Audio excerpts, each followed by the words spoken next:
Okay, so welcome to my calculus, and in this example, we have limit as x approaches 0 ng tan squared x all over 1 minus cosine pi x. So kapag meron tayong ganito, again, what do? We do is to try to factor, we try to simplify, multiply by the conjugate, diba? So in this case, pwede natin sila multiply by the conjugate. So times 1 plus cosine pi x over 1 plus cosine pi x. So simplify natin, this would become limit as x approaches 0 ng tan squared x times 1 plus cosine pi x all over 1 minus cosine pi x squared.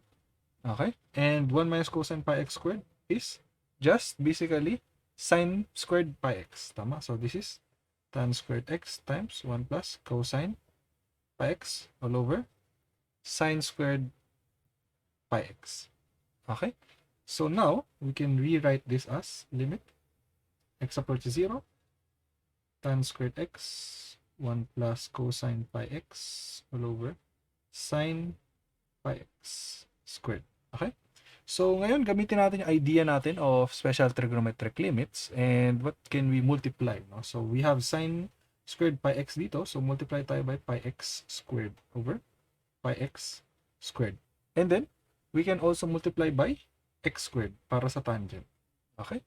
So, let's group the terms. So, limit as x approaches 0.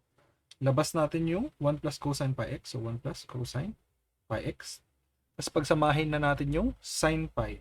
No? So, this will become pi x all over sine pi x all squared times tan squared x all over x squared.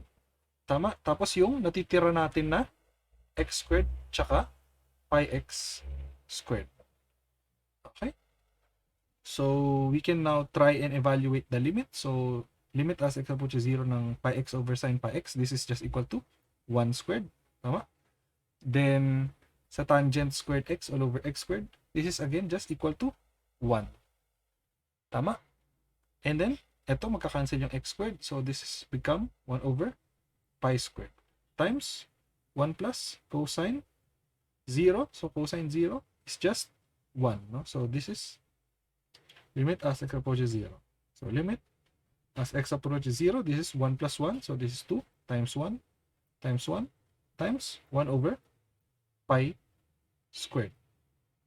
Okay, so limit as x approaches 0 is just 2 over pi squared. So, yung mahaba natin na limit kanina, limit as x approaches 0 ng tan squared x all over 1 minus cosine pi x is just equal to 2 over pi squared.